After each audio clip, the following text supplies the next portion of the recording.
my peaches, it's Jen. If you're new here, I empower women to grow stronger minds and bodies through fitness and flexibility. I'm so happy that you're here. If you're new, if you're returning, I love you.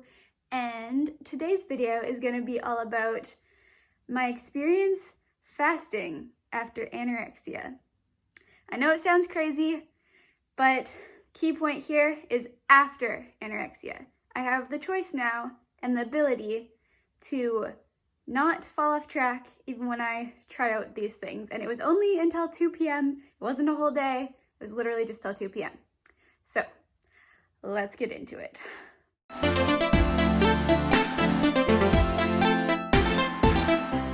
Before we start, I just want to mention that I have a free ebook on the 4 fundamentals, 4 only fundamentals to full recovery. I really hope it helps you out in your journey. And now let's get into my story. It was at a retreat, fully supervised. I wouldn't have randomly done this just on my own. I was super hesitant about it. I wasn't even gonna join in, but then I was like, what the heck? It's like just for the morning. So I can just eat a ton of nice cream right after and then eat all day. Definitely still had enough calories throughout the whole day, so no worries there. The whole reason we did this was as a dopamine fast. So no phones, no talking, no food, no music, no anything that brings any sort of dopamine to your system for 6 hours, just a pen and a paper, only your own thoughts to write them out, not getting distracted by food or any quick, immediate gratification, so that you actually do things that are healthy, productive, and just being able to sit with your thoughts is very important.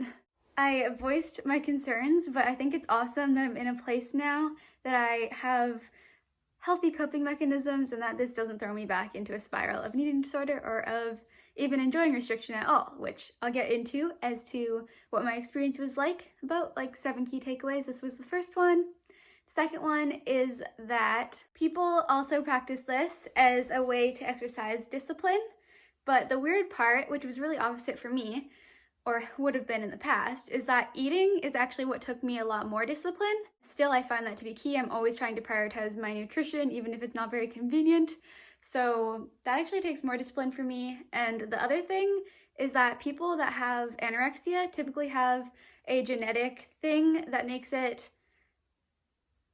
it's a genetic survival instinct that when we eat less, we sometimes have more energy, because our bodies and what would have helped if we were in the past and we needed to go find food. So we get more energy because we're supposed to go lead the tribe and find more food.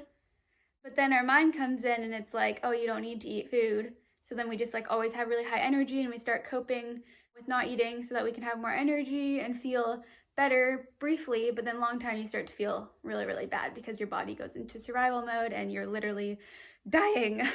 My third takeaway from choosing to try this is that it was really good for challenging my fear of needing to be super consistent with meal timing, because yes, that's super important, but it's not the be all or end all. Just from one day, my metabolism is not going to be ruined.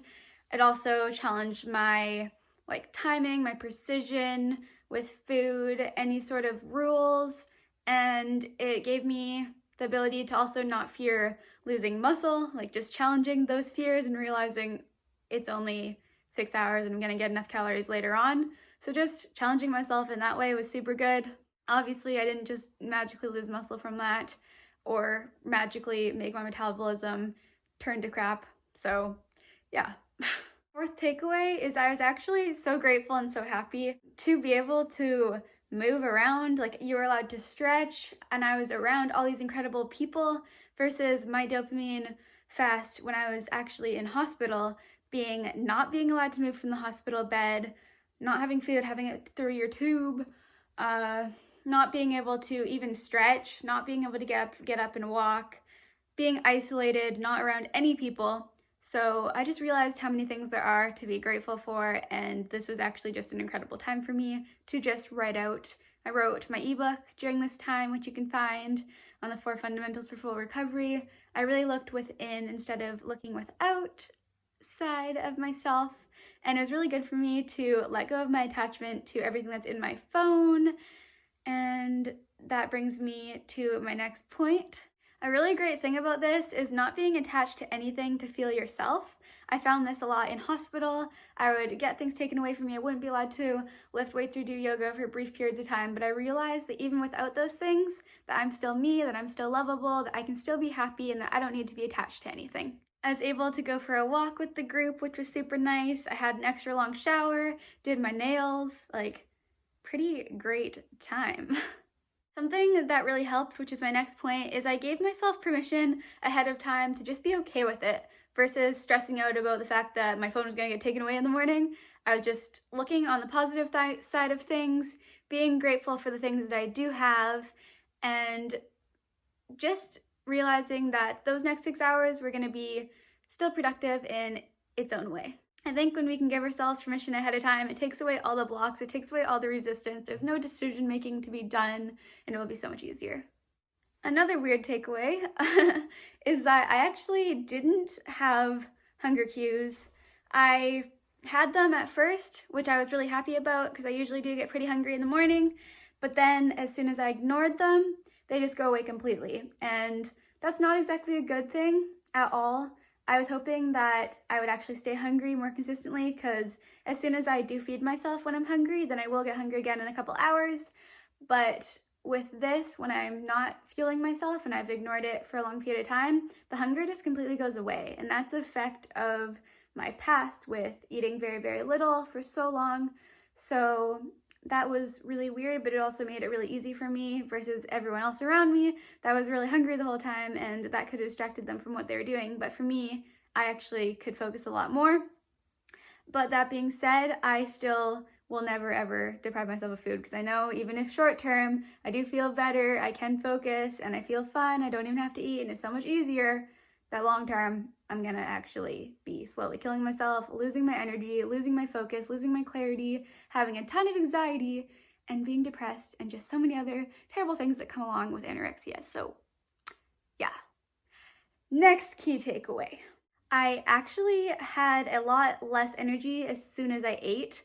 I think that's because my body is trying to hold on to the nutrients, afraid of when I'll give it food again. I think I still need to keep working on building the trust with my body. So it still has that response to restriction where as soon as I gave it food, then I had low energy. And that's what also made recovery really hard, was that I was afraid to eat because as soon as I did, I just didn't have as much energy. But again, long-term thinking, as I continued to fuel myself consistently again, then my energy would be consistently and there would be no downward spirals.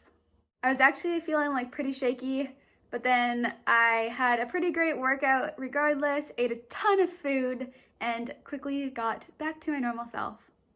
Much faster than in the beginning of my recovery when this period of exhaustion and shakiness and anxiety would have lasted quite a long time before my body trusted me again. So there's that. My body was pretty happy with me pretty fast.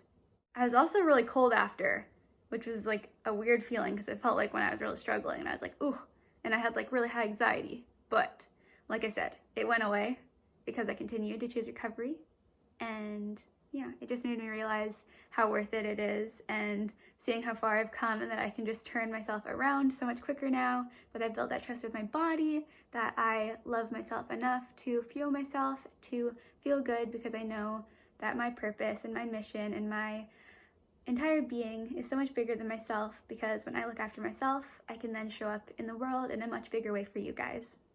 I didn't enjoy it or feel good about not eating like I would have in the past. I was super excited to eat again versus being afraid or thinking that I was going to be guilty after. So that's huge. A great thing about this was that instead of checking my phone, I would do the restorative things. So if I hit a mind block, instead of scrolling through Instagram, getting a quick dopamine hit, I would stand up, get a glass of water, walk around a bit, do things that are actually restorative to get you into your creative space versus things that temporarily feel like they're a good idea but are really just distractions and that they're draining and they're not going to get you very far. So I definitely think I'll try this out again in the future with eating food, but at least just putting away my phone, putting away all distractions, and just focusing on work. Of course, I do this a lot, but it's definitely a good idea to just have a journal, a pen, and your own mind sometimes, because we all gotta sit with ourselves. I do this in yoga, but this is a bit different. It's super important, and I hope you guys try it out, maybe with some fruit around. And yeah, also just like not being able to go to the gym in the morning, it just gives you that appreciation back for being able to move and for getting to eat food. It gives me so much gratitude. As soon as any of those things are taken away, you realize just how valuable they are, how music can help you with your creativity, just all these little things that we often take for granted. It's good to realize. And I think that's a big thing that my recovery taught me, was that when I had absolutely nothing, now just little things, they make me so happy. I'm so grateful. It gives me so much energy. It makes me so happy. And that's why bad things can sometimes turn out to be the best things. As long as you work your way through, don't let it defeat you, keep positive. I'm always here for you. Get my free ebook, 4 Fundamentals to Full Recovery, link in the description below. Hope you guys found something very helpful in here. I'll see you in my next video. Like, comment, subscribe. Let me know any video ideas you have. Follow my Instagram at Jenniferyogayt. And I love you guys. I'm sending you all my strength. Goodbye.